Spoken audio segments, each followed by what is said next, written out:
Greetings, our Frederick Riddle here with another episode of Christian News and Views. This is episode 146. This is Monday, and we got three items I want to get through to today, so I'm going to have to move around a little bit fast, but try to give you a good rundown anyhow. I'm looking at the newspaper here, and like I said, I got three items. And they all involve Trump in one way or another. So we're going to take a look at them. Item number one is a Supreme Court decision. Now, the court rejected use of the 18th century law. So I'm going to read some excerpts from this and then we'll give my opinion. The Supreme Court on Friday rejected the Trump administration's appeal to quickly resume deportations of Venezuelans under an 18th century wartime law. Over two dissenting votes, the justices acted on an emergency appeal from lawyers for Venezuelan men who have been accused of being gang members, a designation that the administration says makes them eligible for rapid removal from the United States under the Alien Enemies Act of 1798. The High Court had already called a temporary halt to the deportations from a North Texas detention facility in a middle-of-the-night order issued last month. The two dissenting justices were Samuel Alito and Clarence Thomas. So it's making this case is among several what's been making their ways to the courts, and this is in regard to President Trump's proclamation in March calling the Tren de Aragua gang a foreign terrorist organization and invoking the 1798 law. So the Supreme Court is acting on this. Now, let's get this straight. I'm going to go and look at my opinion now on this. It's not a final opinion. What they're saying is that the way they're doing this whole thing is wrong. Some of the things that they're talking about in here, I find kind of an agreement with. For instance, the law only gives 12 hours for those who have been charged to prepare defense, to argue their case. Let's see. Where was that?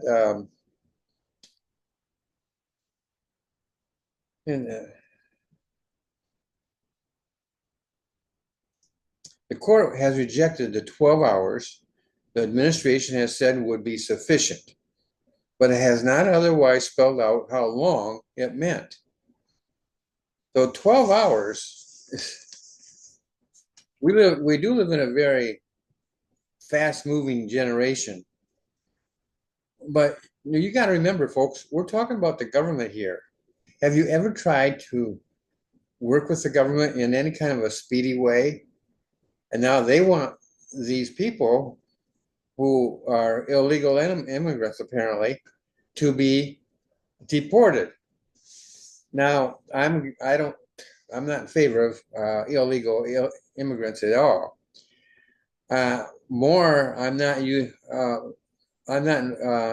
in favor, though, of the government putting out a limited time like that, 12 hours. You can't do much in that kind of time. With all the different things that are going on in the world, and you're going to get, first of all, you can get somebody, a lawyer, for instance, to represent you within 12 hours. It can take that or longer just to find one. And then to be able to put together a case and so on and so forth, it takes time. I think I read in here somewhere, somebody said 21 days. U.S. District Judge Stephanie Haynes ordered immigration officials to give people 21 days, in her opinion. I don't see that is harmful. I don't see that is in any way stopping them from going. If they have a case, then let it play out. I don't have a whole lot of comments on any kind of government person sitting there and pointing a finger at somebody and saying, you are a convict, you are a gang member, you are this or you are that. That can just as easily be pointed at me for expressing my opinion, and then they say, you got 12 hours to respond to it. That's it's unreasonable to expect somebody to be able to respond in that short of time. And so that's one of the things in which the court has been very clear on. Now we're going to go to the second thing here. The conservatives blocked tax breaks bill. It's called a stunning setback. And again, we have different things going on.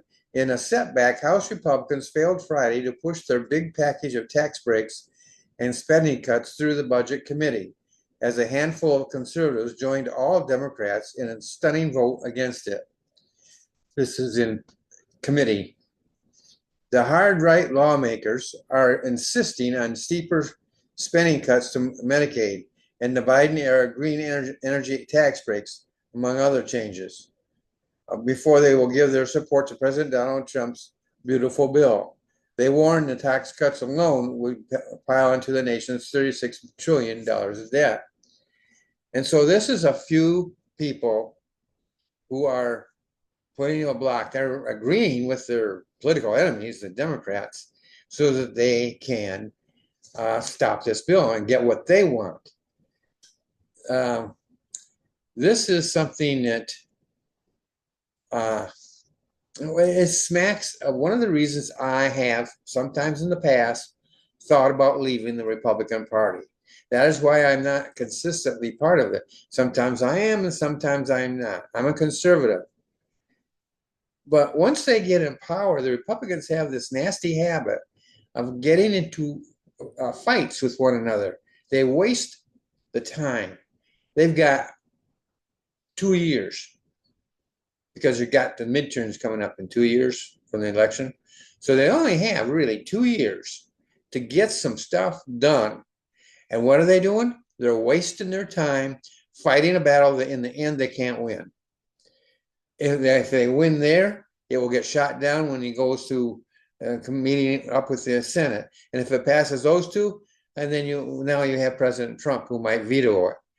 And I doubt very much they would have the power to overcome a veto. And so it's a constant flow here. It keeps popping up with Republicans. We believe that every Republican should be independent and should be responsible back to the people who elected them. But I don't believe the people who elected them want the government to come to a shutdown or want the Democrats to score a big win. They shut the Republicans down. The Democrats look good. They retain whatever power they currently have, and the Republican Party gets mud on its face. Not a good set. Not a good look at all. So we've looked at 2 items. Now we're getting to the third item here. And this one here is called the Russia-Ukraine peace talks end after less than 2 hours. Now, I covered the peace talks before they got started. Now it's after the fact. So after less than 2 hours, the talks were over. They did agree to exchange prisoners of war, and that's it. Let me read some excerpts here.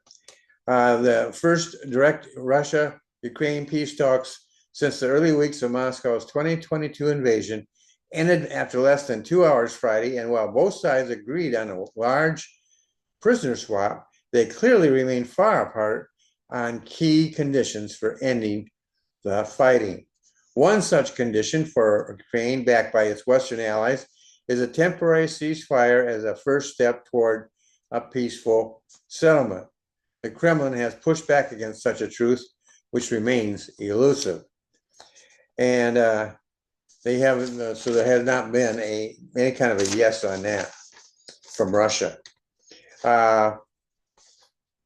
The Ukrainians said during the talks, a senior Ukrainian official said Russia introduced new unacceptable demands to withdraw Ukrainian forces from huge swaths of territory.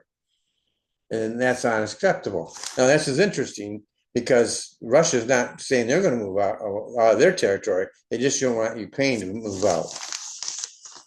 So let's go to my opinion on this one. So step 3, Ukraine insists on a temporary ceasefire as a first step towards a ceasefire settlement. Ladies and gentlemen, that's perfectly reasonable. But Putin considers it reasonable to be unacceptable. And then he resorts to the old children's playground actions, accuse the other side of what you are doing. So he makes points about, well, they only want to have that ceasefire so they can strengthen their forces. That may be true. But what do you think Russia is doing even now while they're attacking? Even when Ukraine declared a ceasefire, Russia continued to attack. And there's been other ceasefires which Russia has violated. And so you cannot trust Russia. But this whole idea of accusing the other side of what you are doing is a thing that rings true to liberals. But those of us watching from the sidelines can see it for what it is. And it's just simply them not wanting to agree, sit down and agree. He being Putin, wants to press his current advantage, seize as much land as possible, and kill as many Ukrainian people as they can do. He's simply a bully.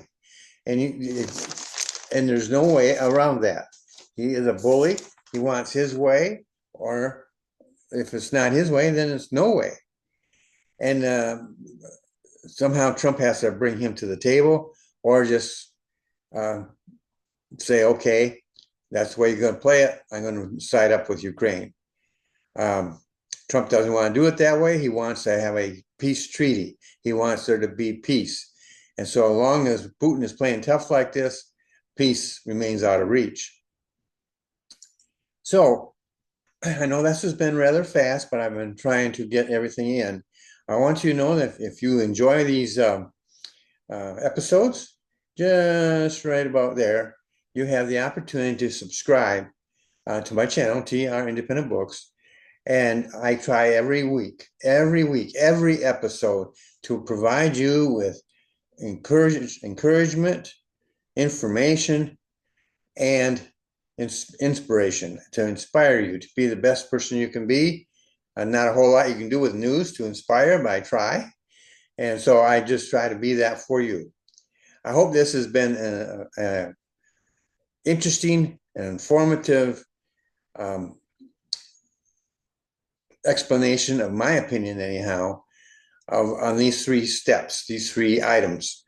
And I encourage you, if you have an opinion, share it with me. I'd be delighted to read it. Maybe even if I might highlight it on this podcast. You have a great day, and I'll see you in the next episode.